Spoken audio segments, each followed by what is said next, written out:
Salut à tous. Alors, eh bien écoutez, je vous remercie pour vos petits messages. Et donc j'ai vu qu'il y avait beaucoup plu chez certains d'entre vous. Vous avez quand même eu de la chance, vous avez tapé 2 à 3 jours de pluie. Moi, ça a duré juste quelques heures, ça a été très intense, mais franchement, ça a duré que quelques heures. Tout le reste s'est passé à côté. Vous avez eu quand même pas mal de chance. A contrario, j'ai vu qu'il y en avait pareil, ils n'avaient pas du tout eu de pluie. Alors j'espère pour cela que vous ne l'attendiez pas. Parce que sinon c'est la misère quoi.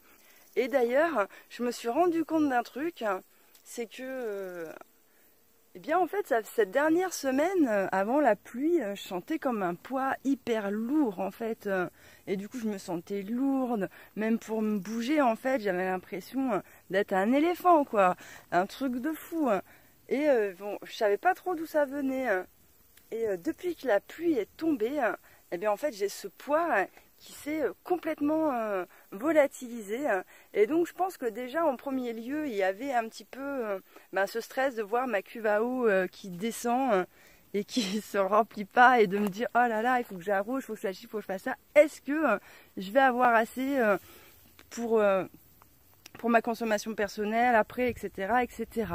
Donc c'est sûr que ça y jouait un peu, mais quand même il n'y avait quand même pas que ça quoi.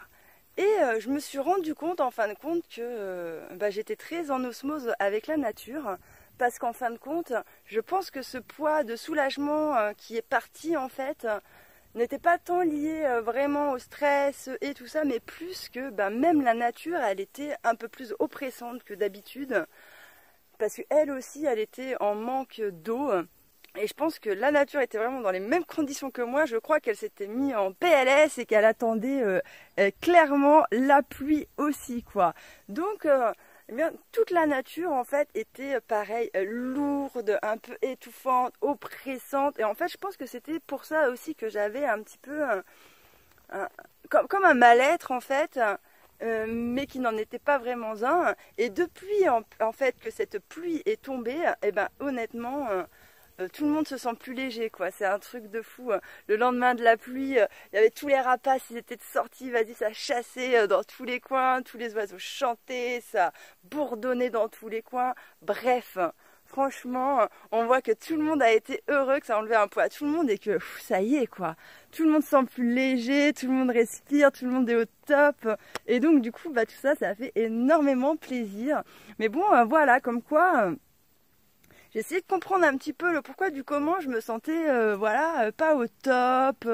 Bon, peut-être ça s'est pas vu sur les vidéos, mais voilà, j'ai traversé une dizaine de jours un peu où franchement, voilà, j'étais pas dans la super forme quoi.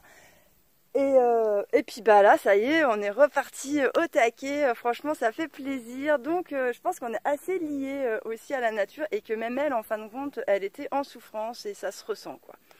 Bref, aujourd'hui, le but de cette vidéo, c'était pas de vous parler un petit peu de mes états d'âme et tout ça, mais c'était plus pour vous dire que ça y est, les amis, ça y est, je réussis enfin à faire mes semis nickel, nickel. Je deviens trop forte, quoi.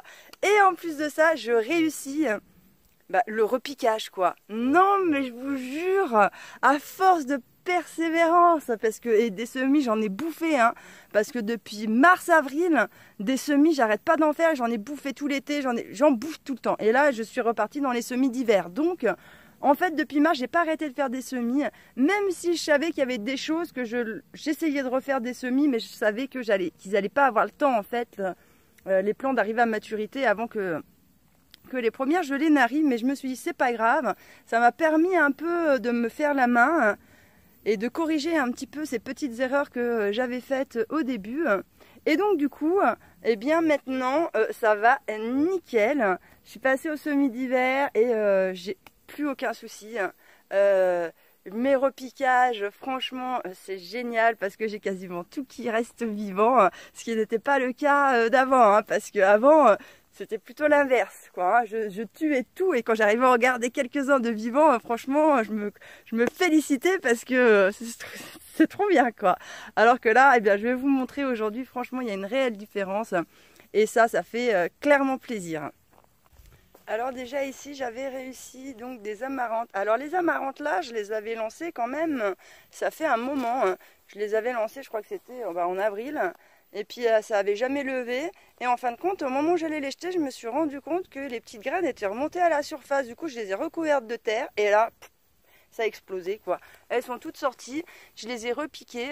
Et franchement, ça va nickel. J'en ai perdu sur celle-là une dizaine sur 43. Donc franchement, ça va.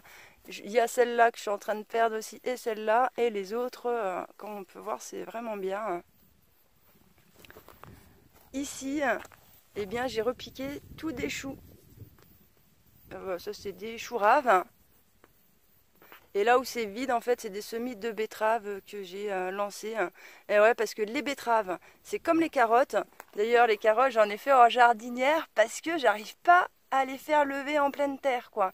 Cette année, ça a été trop sec et j'ai pas réussi à garder le sol humide pour que ça lève. Donc voilà. Du coup, j'en ai mis dans une jardinière là, ne serait-ce que pour déjà récolter les graines. Ici, c'est des choux rutabaga. Ça, c'est pareil. Ceux-là, j'en ai perdu aucun quand je les ai repiqués. Ici, j'ai des épinards. C'est pareil, les épinards, j'en ai perdu aucun quand je les ai repiqués. Donc là, ici, c'est donc une autre vague d'épinards que j'ai ressemés. Par contre, ceux-là, je les ai semés une graine, pas une graine, dans chaque godet. Alors ici, c'est des choux brocolis violets qui résistent quand même pas mal au froid. Et à côté, là, on voit c'est vide, c'est parce que j'ai relancé d'autres semis. C'était le reste des choux rutabaga et à côté, eh bien, j'ai remis des betteraves. Et c'est pareil, les betteraves, là, comme les graines sont assez grosses, j'en ai mis qu'une par pot et on verra bien. Donc voilà, ben, honnêtement, je suis quand même super contente de voir que enfin j'y arrive quoi. À force d'avoir persévéré, quand même, ça finit par payer. Et ça, honnêtement, ça fait super plaisir. Donc là, je suis super contente parce que pour ce qui est du potager d'hiver, je suis pile dans le timing, nickel comment il faut. Tout est bien sorti. Tout se passe bien pour l'instant, donc ça c'est royal, je ne vais pas prendre de retard comme ça s'est passé pour la saison d'été. Donc ça c'est super cool. Et après c'est sûr que les légumes d'hiver sont un peu moins sexy que les légumes d'été, hein, ça donne tout de suite moins envie. Mais bon, quand on veut être un peu autonome alimentairement parlant, ben, il faut bien... voilà, on n'a pas le choix. Hein. L'hiver c'est des navets, des choux, des bons... Bah, c'est pas ce qu'il y a de plus, voilà, de plus sexy, mais bon, au moins ça fait toujours à manger. Et puis cuisiner ça en soupe et tout, franchement ça déboîte. Moi ici j'ai redécouvert les soupes quoi. Avant j'étais quelqu'un, je mangeais pas de soupe. Et l'hiver dernier, en fin de compte, je me suis rendu compte que j'avais grave envie de manger de la soupe quoi. Je sais pas pourquoi. J'avais pas spécialement faim de manger des trucs assez consistants, mais j'avais grave envie de manger de la soupe. Alors je me suis fait de la soupe et comment ça déboîte quoi. Donc je me dis là, avec tous mes petits légumes d'hiver, je vais pouvoir au moins faire de la soupe et voilà, tout ça, ça va être cool.